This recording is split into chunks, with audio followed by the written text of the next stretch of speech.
हंसों का एक झुंड समुद्र तट के ऊपर से गुजर रहा था। उसी जगह एक कौवा भी मौज मस्ती कर रहा था। उसने हंसों को उपेक्षा भरी नजरों से देखा। तुम लोग कितनी अच्छी उड़ान भर लेते हो। कौवा मजाक के लहजे में बोला, तुम लोग और कर ही क्या सकते हो, बस अपना पंख फड़फड़ा कर उड़ान भर सकते हो। क्या तुम मेरी तरह फुर्ती से उड़ सकते हो, मेरी तरह हवा में कलाबाजियां दिखा सकते हो?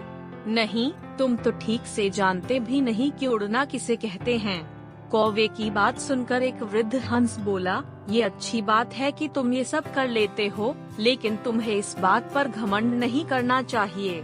मैं घमंड वमंड नहीं जानता। अगर तुम में से कोई भी मेरा मुकाबला कर सकते हैं तो सामने आए और मुझे हरा कर दिखाए। एक युवा नर हंस ने कौवे की चुनौती स्वीकार कर ली। यह तय हुआ कि प्रतियोगिता 2 चरणों में होगी। पहले चरण में कौवा अपने करतब दिखाएगा और हंस को भी वही करके दिखाना होगा, और दूसरे चरण में कौवे को हंस के करतब दोहराने होंगे। प्रतियोगिता शुरू हुई। पहले चरण की शुरुआत कौवे ने की और एक से बढ़कर एक कलाबाजियां दिखाने लगा। वह कभी गोल गोल चक्कर खाता तो कभी जमीन छूते हुए ऊपर उड़ जाता। वहीं हंस उसके मुकाबले कुछ खास नहीं कर पाया।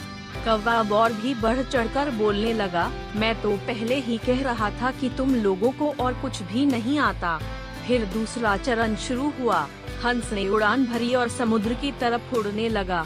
कौवा भी उसके पीछे हो लिया। ये कौन सा कमाल दिखा रहे हो, भला सीधे सीधे उड़ना भी कोई चुनौती है? सच में तुम मूर्ख हो, कौवा बोला। पर हंस ने कोई जवाब नहीं दिया और चुपचाप उड़ता रहा।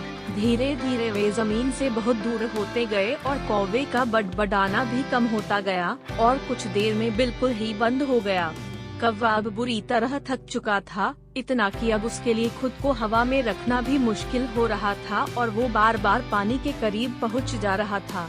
हंस कौवे की स्थिति समझ रहा था, पर उसने अनजान बनते हुए कहा, तुम बार बार पानी क्यों छू रहे हो? क्या ये भी तुम्हारा कोई कर्तव्य है? नहीं, कौवा बोला, मुझे माफ कर दो, मैं अब बिल्कुल थक चुका हूँ और यदि तुमने मेरी मदद नहीं की तो मैं यहीं दम तोड़ दूंगा। मुझे बचा लो, मैं कभी घमंड नहीं दिखाऊंगा। हंस को कौवे पर दया आ गई। उसने सोचा कि चलो, कौवा सबक तो सीख ही चुका है, अब उसकी जान बचाना ही ठीक होगा, और वह कौवे को अपने पीठ पर बैठा कर वापस तट की ओर उड़ चला। दोस्तों, हमें इस बात को समझना चाहिए कि भले हमें पता ना हो, पर हर किसी में कुछ न कुछ क्वालिटी होती है जो उसे विशेष बनाती है।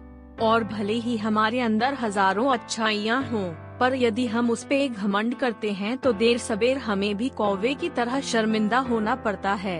एक पुरानी कहावत भी है, घमंडी का सर हमेशा नीचा होता है। इसलिए ध्यान रखिए कि कहीं जाने अनजाने आप भी कौवे वाली गलती तो नहीं कर रहे।